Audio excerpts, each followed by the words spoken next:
September 11th has a tragic resonance in the Middle East too. On the 11th of September 1922, ignoring Arab outrage, the British government proclaimed a mandate in Palestine, a follow-up to the 1917 Balfour Declaration, which Imperial Britain issued with its army massed outside the gates of Gaza.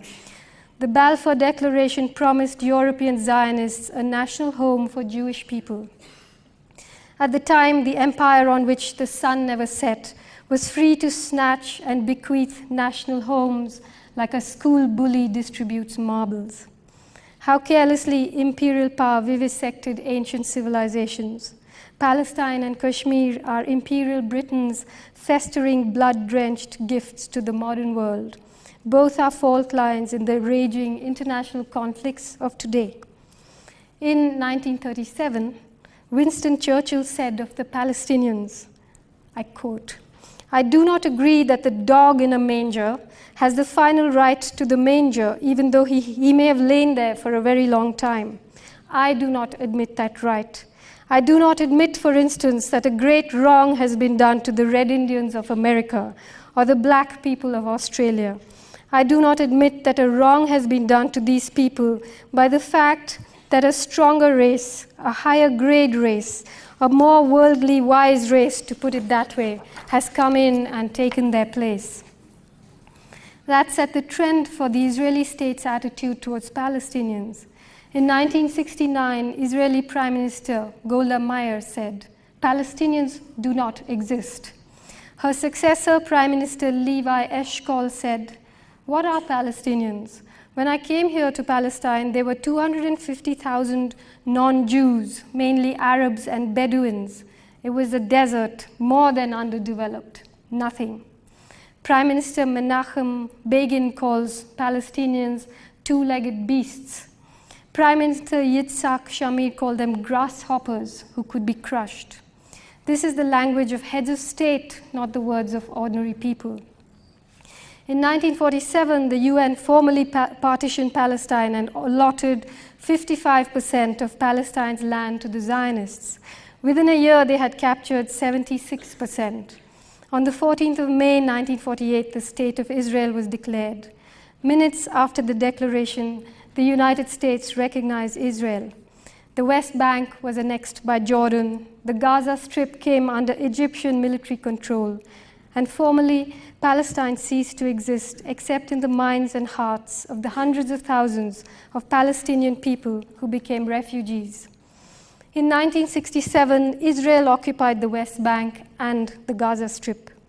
Over the decades, there have been uprisings, wars, intifadas.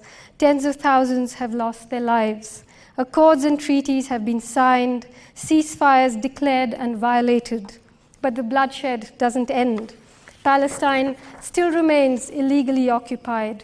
Its people live in inhuman conditions in virtual Bantustans, where they are subjected to collective punishments, 24-hour curfews, where they are humiliated and brutalized on a daily basis.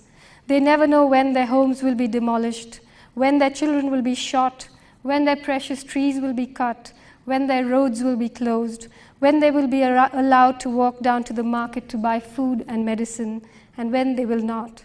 They live with no semblance of dignity, with not much hope in sight.